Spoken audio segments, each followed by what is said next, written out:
आइए देखते हैं, बैठचंद मजा आएगा। ये क्या बात है बेबी, आज बड़े दिनों के बाद दिखाई दे रही हो। ये बताओ, इतने दिनों से कहाँ पाताल में घुस गई थी क्या? मैं तो बाहर गई थी कॉलेज में पढ़ाई करने।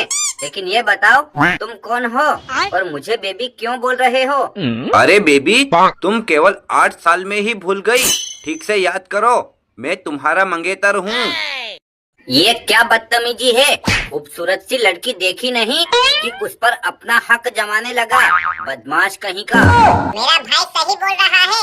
बचपन में ही तुम्हारे पेरेंट्स ने मेरे घर आके मेरे भाई के साथ तुम्हारी सगाई पक्की कर दी थी। अच्छा, अबे तू कौन है कलमुही, जो इस लोंडे की इतनी साइड ले रही है?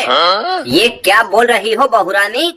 अरे बचपन में ही मैंने और तुम्हारी माँ ने मिलकर मेरे बेटे मकोड़ी लाल के साथ तुम्हारी सगाई पक्की कर दी थी, और वो तुम्हारी छोटी ननंद है। लगता है इस घर में बच्चों से लेकर बूढ़े तक सभी का दिमाग खराब है। अरे अपना स्टेटस देखा है? मैं तुम्हारे बेटे जैसों को तो अपनी लेटरिन का डिब्बा उठाने के लिए नौकर तक न रखूं। ऐसा मत बोलो बिटिया। तुम्हारी सगाई मेरे बेटे से करने के लिए तुम्हारे पापा ने मुझसे पूरे 50,000 रुपये लिए थे। आप कौन हो अंकल जी? और आपकी पत्नी और आप दोनों मिलकर मुझे इस तरह बहू बहू क्यों बोल रहे हो? मुझे तो कुछ समझ में नहीं आ रहा। अरे बिटिया, हम तुम्हारे पड़ोस वाले शर्मा जी हैं। लेकिन ये बताओ, तुम हमारे सबसे अजीज दोस्त कालू शर्मा की बेटी हो ना? हाँ अंकल जी, आपने बिल्कुल सही पहचाना। मैं कालू शर्मा की बेटी मुस्कान हूँ। तो फिर बचपन वाली सगाई से इनकार क्यों कर रही हो? अरे खुद तुम्हारे पापा ने आकर ही तो ये रिश्ता तय किया था। अच्छा, वो क्या है आंटी जी, मुझे यहाँ से जाए हुए पूरे 8 साल हो गए ना, इसलिए पुरानी बातें ठीक से याद नहीं रही। कोई बात नहीं मुस्कान, मैं दिलाता हूँ तुम्हें पुरानी याद। अरे तुम 5वीं में 5 बार फेल हुई थी, जिसके कारण टीचर ने तुम्हारे ऊपर गुस्सा करके डंडे से प्रहार किया था। तो मैंने तुम्हें साइड में करके खुद अपने पिछवाड़े पर टीचर का डंडा झेला था। अच्छा अच्छा, तो तू वही लोंडा है जो स्कूल में कभी किसी की पेन तो कभी किसी की पेंसिल चुराया करता था। देखो भाभी, यहाँ बहुत सारे लोग देख रहे हैं। प्लीज आप इस तरह मेरी भैया की इज्जत का पंचनामा मत करो। और तुम वही हो ना जो बचपन में टायर चलाते चलाते गंदे नाले में गिर गई थी, जिसके कारण तुम्हारी गर्दन टेढ़ी हो गई है। अब बस करो मुस्कान, क्यों बचपन की पुरानी याद दिलाकर हमारे जख्मों पर नमक लगा रही हो? क्यों? अगर तुम्हारी सच्चाई लोगों के सामने बता रही हूँ तो तुम्हारे पिछवाड़े में मिर्ची क्यों लग रही है? देख खेबड़ी, तू भी कोई कम नहीं है। अरे तू भी तो 5वीं में टीचर के डंडे से डरकर वहीं पर हगना मुतना कर दी थी। अब बस कर कलमुहे, बचपन की दर्द भरी कहानी मत याद दिला, वरना मुझे अभी अटैक आ जाएगा। अरे लड़ना झगड़ना बंद करो मेरे बच्चों, वरना मुझे गुस्सा आ गया तो तुम सभी को उल्टा लटका के मारूंगा। क्यों अंकल जी, बिगड़ा हुआ आपका लोंडा है तो उसे मारिए, उसके साथ साथ हमें मारने की क्या जरूरत है? तुम टेंशन मत लो बिटिया, इन्होंने तो आज तक एक चींटी भी नहीं मारी, फिर ये तुम लोगों को कैसे मारेंगे? आपने सही कहा आंटी जी, लेकिन आप मुझे बिटिया बिटिया बोलकर चाहे जितना मक्खन लगा लो, मैं आपके लोंडे से शादी नहीं करूंगी। क्यों कलमोही, अगर तू मेरे बेटे से शादी नहीं करेगी तो 8 साल पहले तेरे बाप ने हमारे परिवार से जो 50,000 रुपये का कर्जा लिया था वो कौन लौटाएगा? वो सब मैं नहीं जानती। अगर तुम्हें अपने पैसे वापस चाहिए तो जाकर मेरे पापा को उठा के ले आओ और उनसे अपना घर का बाथरूम साफ कराओ, लेकिन मैं तुम्हारे इस गेंडे से सूरत वाले बेटे के साथ शादी नहीं करूंगी। ऐसा मत बोलो बिटिया, तुम्हारा बाप बेचारा गरीब आदमी है। अगर वो ये सुनेगा तो इस सदमे को बर्दाश्त नहीं कर पाएगा और वहीं नाली में कूदकर अपनी जान दे देगा।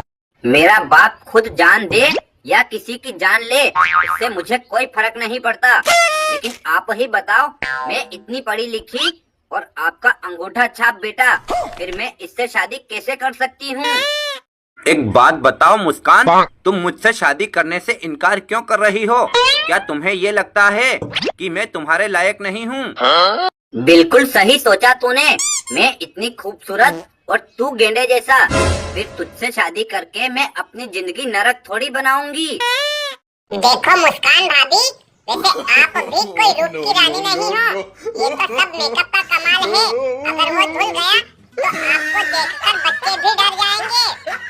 अरे तुम सभी लोग मुझसे बदतमीजी मत करो, तुम्हारी औकात भी नहीं है मेरे सामने खड़े रहने की। अरे मेरे एक इशारे पर 100 लोंडे आ जाएंगे। अच्छा। और तुम्हें मार मार के तुम्हारे चिथड़े उड़ा देंगे। अच्छा अच्छा, ऐसी बात है। इसका मतलब तू बड़े शहर में पढ़ाई करने नहीं बल्कि 100 लोंडों के साथ अपना मुंह काला कराने गई थी। देखो प्लीज, अब मेरी शान के खिलाफ एक और शब्द मत बोलो, वरना मैं अभी के अभी जाकर थाने में खड़ी हो गई तो खड़े खड़े तुम लोगों को हथकड़ियाँ लगवा दूंगी, क्योंकि दरोगा मेरा यार है। देख बदतमीज लड़की, अगर दरोगा तेरा यार है तो इस देश का कानून मंत्री भी मेरे बेटे का चाचा है। अब तुम प्यार से नहीं माने तो वह तुम्हें बोरे में बंद करके गंदे नाले में फेंकवा देगा। हाँ हाँ ठीक है, मैं तुम्हारे किसी मंत्री से नहीं डरती। मेरी भी पहुंच प्रधानमंत्री मोदी तक है। अगर जाकर उन्हें बोल दूंगी तो रातों रात तुम्हारे सभी मंत्रियों को अपने पद से इस्तीफा देना पड़ेगा। अब चुप हो जा बिटिया, अगर तुझे हमारे बेटे से शादी नहीं करनी है तो कोई बात नहीं, चुपचाप अपने बाप से जाकर बोलना कि हमारा लिया हुआ कर्जा वापस लौटा दे। लेकिन प्लीज मोदी जी के आगे जाकर कुछ मत कहना, वरना हमारे मंत्री साहब को अपने पद से इस्तीफा देना पड़ा तो हम लोग सड़क पर आ जाएंगे। हाँ मुस्कान, मत करो तुम मुझसे शादी। अरे मेरे पास भी 500 बीघा जमीन है, मैं भी तुम जैसी 1000 लोंडियों की लाइन लगा दूंगा। हाँ चुड़ैल, तूने हमारे परिवार वालों की बहुत बेइज्जती कर ली, लेकिन अब एक और शब्द मत बोलना, वरना यही तेरी चोटी पकड़कर घसीट डालूंगी। अरे चुप हो जाओ तुम सभी लोग, मैं बचपन से जानता हूँ इसे, इसका गुस्सा बहुत खराब है। अगर गुस्सा आ गया तो अभी जाकर किसी हजाम से अपना मुंडन करवा लेगी और काले गधे पर बैठकर पूरे गांव में जुलूस निकलवाएगी। देखो, मैं कोई इतनी भी पागल नहीं हूँ कि अपने आप को नुकसान पहुँचाऊंगी। मैं तो आप सभी से यही बोल रही हूँ कि प्लीज अपनी इस कैंची की तरह चलती हुई जबान पर लगाम लगा लो, वरना यही ईंट मारकर तुम सभी का सिर फोड़ के अभी के अभी यमलोक पहुँचा दूंगी। ऐसा कदम मत उठाना कलमुही, वरना हमारे परिवार को कंधा देने वाला भी कोई नहीं मिलेगा। ठीक है, अगर तुम्हें मुझसे इतना ही डर लग रहा है तो आज से सभी लोग मिलकर मुझे बहू कहना बंद करो, और तुमने मेरे बाप को जितना भी कर्जा दिया था अब कहो वो सारा माफ करोगे। देख बदतमीज मुस्कान, कर्जा माफ होगा ऐसा तो तू सपने में भी मत सोच लेना। वो पैसा हमने मेहनत मजदूरी करके दिया था, इसलिए अब तुझे तो ठीक, तेरे बाप के बाप को भी वो लौटाना पड़ेगा। ठीक है, फिर अगर तुम लोग ऐसे नहीं मान रहे हो तो मैं शादी करने को तैयार हूँ, लेकिन शादी के बाद मैं ना झाड़ू लगाऊंगी, ना पोछा मारूंगी और ना ही खाना बनाऊंगी। ये सारा काम आपके बेटे को ही करना पड़ेगा। ओके ओके बेबी, मैं तुम जैसी खूबसूरत लड़की से शादी करने के लिए तो तुम्हारा पिछवाड़ा तक धोने को तैयार हूँ। दोस्तों, बचपन की सगाई वाली कॉमेडी वीडियो अच्छी लगी हो तो इसे लाइक, कमेंट और चैनल को भी सब्सक्राइब कर लेना। यहाँ पर रोज इसी तरह की मजेदार वीडियोस देखने को मिलते रहते हैं। मजा आया, और मैं ये जो मजा है हिंदुस्तान के हर व्यक्ति को देना चाहता हूँ।